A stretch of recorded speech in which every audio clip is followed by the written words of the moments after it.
I haven't been part of an acting experience that felt so light and fun and joyful. It's not about basketball. It's about winning.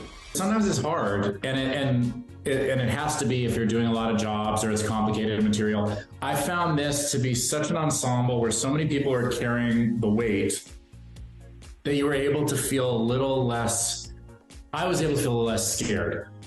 Like, let's just go out and kill these scenes and it's going to be great. We're shooting these really complex basketball scenes and you're not necessarily shooting them in order. You're also like, if you're shooting on one side of the court, you're going to shoot all the plays that are on that side of the court. So it's all disjointed. So it got to the point where we would just ask, happy face or sad face? And they would tell us happy face, and then that's how we would do the coaching. They've won their rings. We've won ours. None of it meant because it wasn't against them. Triumphing over adversity, you know, I think it's not an easy road. And I think what season 2 does so well is we're hot off the heels of this win, and it shows that it's not such an easy path and that there's all this personal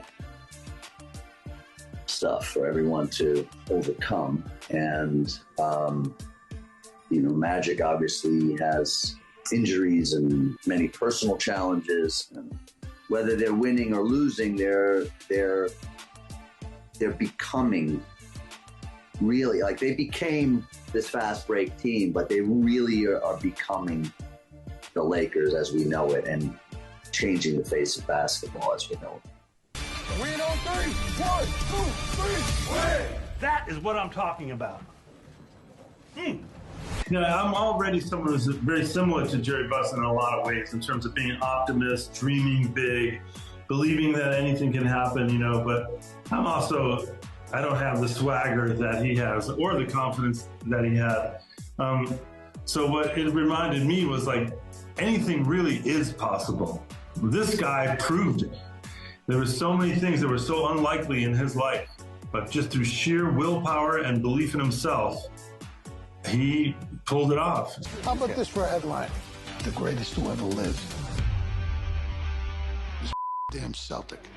Guys like Magic and Larry, they're just next level different people in terms of their commitment and their desire and their unwillingness to give in spite of whatever they face. And that's inspiring to people. When you won't quit, what you gain is an insight into what drives a Larry Bird to get that way. You know, what are the things behind him and his family life and the things that happened to him that would create that kind of fire in him and thus inspiring people. Ain't nobody scared of Larry Bird. Sit down there, relax. Put on a show just for you. Going up against Sean Small, who plays Larry Bird, he's just such a intense actor and an intense just worker, and he's a hard worker, and he embodies the character in a way that makes me hate him. Like, instantly, as soon as I see him, before we get in hair and makeup, like, I'm just like, I don't like your face. Like, I don't like the way you look at me. I don't like the way you walk. Why you breathing like that? The nature of who we are as people and who we are as actors, we're able to kind of just play off of each other and really allow each other to go there. And when we're on the court or if we're in a scene together, I would like to think that you could feel that energy.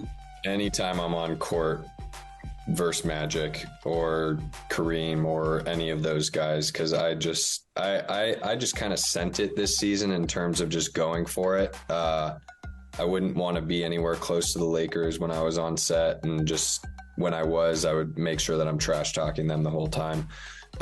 So portraying that in the rivalry is just, it's fun. You have that unabashed confidence of Bird and just go into that day with that.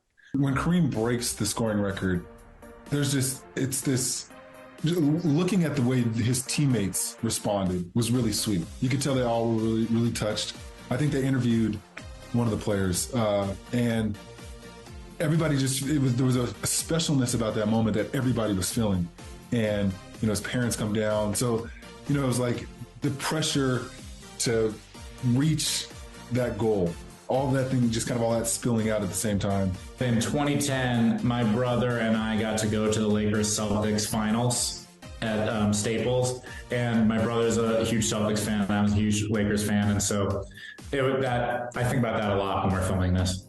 Yeah, I lost my dad right before the pandemic, and I was very, very close to my father my whole life. And growing up in the Boston area, he was a huge dyed-in-the-wool Celtics, but particularly Red Auerbach fan. And I got this role about a year and a half after his passing. And I know that he would just freak out to know that I kind of play in red.